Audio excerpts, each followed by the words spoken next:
1 million bawat isa para sa Gilas Pilipinas. Terence Romeo naging extra motivated matapos ang huling call-up ng Gilas Pilipinas. Ito ang ating pag-uusapan sa video natin ito. Pero kung nais mong suportahan ang aking munting YouTube channel, pwede mo itong i-likes, i-share, and subscribe. So ayon nga dito sa balita ng Spin.ph ni Sir Jerry Ramos, Gilas players receive at least 1 million each as incentives for Asian Gold.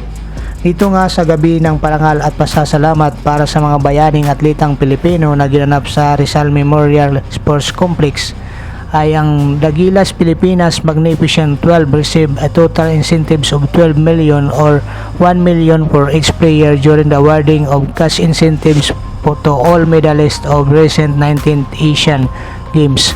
So dito nga mga koys ay nagbunga nga ang paghihirap ng ating Gilas Pilipinas player at coaches. So ngayon nga, the players were actually entitled to just 25% of the cash incentives for individual medal winners, or around 500,000 each, since individual gold winners each received 2 million under Republic Act 10699, or the expanded coverage incentives granted to national athletes and coaches. So dito nga mga coach, hindi lang mga players ang mabibigyan ng incentives dito, kasama na dito ang mga coaches na kasama dyan sa Asian Games. So ito nga mga coach, dahil nga sa malaking papasalamat ni President Bongbong Marcos sa nagawa nga ng Gilas Pilipinas at ang ibang mga atleta, ay medyo natuwa nga dito ang mahal na Pangulong Bongbong Marcos. At ayon dito sa balita nga mga coach ng Spin.ph, but President Marcos Jr. was generous enough to double the amount received by all medalists through the Office of the President, guaranteeing members of Gilas team that ended a 61-year-old medal drought in the Asiad at least 1 million each in cash incentives. So ito nga mga coach, sa tuwa nga ng mahal na Pangulong Bongbong Marcos, ang Gilas Pilipinas nga ay tatanggap ng 1 milyon bawat isa. So hindi pa dyan mga coach kasama ang coaching staff. Bali dito nga mga coach, yung mga player pa lang yung sinasabi na 1 million each. So dahil nga mga coach, ang para sa coaching staff ay nakabukod ang bigay dito sa kanila. So atin din dito mga coach alamin kung magkano nga ang makukuha naman para sa Gilas Pilipinas coaching staff. So ayon dito mga coach sa balita din ng Spin.ph, na itong si Coach Tim Con at saka ang kanyang mga coaching staff ay entitled to cash incentive 50% for gold to be divided among themselves, and there are more than one coach. So ibig sabihin nga mga coach, mayroon silang 2 million kasi umangat na nga dun sa 4 million dahil dinobol nga ito ni mahal na Pangulong Bongbong Marcos. So ang 2 million ay para sa mga coaching staff.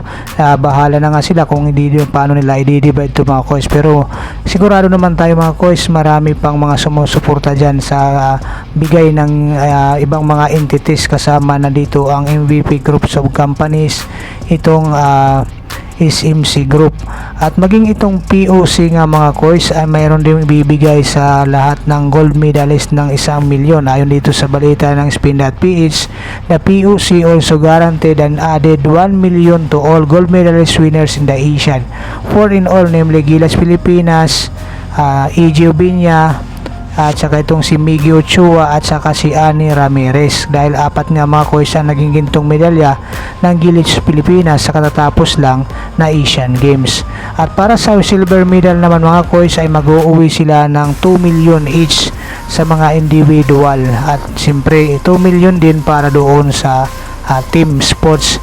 At saka dito naman mga coach, sa bronze medal ay mag-uuwi naman sila ng 800,000 pesos. So hindi na masama mga coach para sa mga buwis buhay na mga atletang Pilipino na sumasabak dyan sa mga international games. At dito nga mga coach, magandang boost itong pagbibigay ng mga incentives ng ating Republika ng Pilipinas, at lalong lalo na yung mga suporta ng mga private entities sa kanila. So ito ay nabibigay ng boss sa kanila at lalong-lalo na para ganahan nga sila maglaro o mag-perform ng maayos dito sa kanilang mga event na ginagawa. So ito nga mga coach, malaking pasalamat natin kay Coach Tim Kun at saka kay Justin Brownlee sa magandang ipinakita nga ng Gilas Pilipinas dyan sa Asian Games. So dito naman tayo mga coach sa ating pangalawang balita nga mga coach. Terence Romeo motivated to make Gilas again after missing Asian Games ayon kay Sir Ruben Tirado ng Spin.ph. So matatandaan nga mga coach na tuwang-tuwa nga itong si Terence Romeo maging itong si Calvin Abueva dahil sa another call-up nga sa kanila para sa Gilas Pilipinas sa Asian Games. Ngunit dito nga mga coach, sa balita rin ng Spin.ph, Terence Romeo said missing the Gilas Pilipinas lineup for Asian Games has motivated him to work even harder for another national team call-up. So dahil nga sa tiwala binigay ni Coach Tim Kun at sa team manager Al Francis Chua mga coach, so Romeo said that he definitely wants another national team stint after being considered for the Asian lineup only to be dropped. The San Miguel guard was not a part of initial list for basketball officials submitted to Hangzhou Asian Games Organizing Committee. Those could not be seen in action. So malaking ang papasalamat dito ni Terence Romeo mga coach dahil napasama pa nga siya dito sa lineup ng Gilas Pilipinas kahit wala siya sa listahan nga mga coach. Kinonsidera siya ni Coach Tim Kun at saka ni team manager Al Francis Chua. So dahil dito nga mga coach ay ginanahan lalo itong si Terence Romeo na pag-igihin niya. Ayon nga dito sa balita ng Spin.ph, yung panghihinayang nandun lang ako pero sa sobrang saya na naming apat na nag-champion na gold tayo, proud kami sa mga teammates namin kasi sama-sama kaming nag-sacrifice, sama-sama kaming nag-practice, sobrang proud kami sa kanila ayon kay Terence Romeo. Siyempre iba pa rin mga coach kung nandun si Terence Romeo.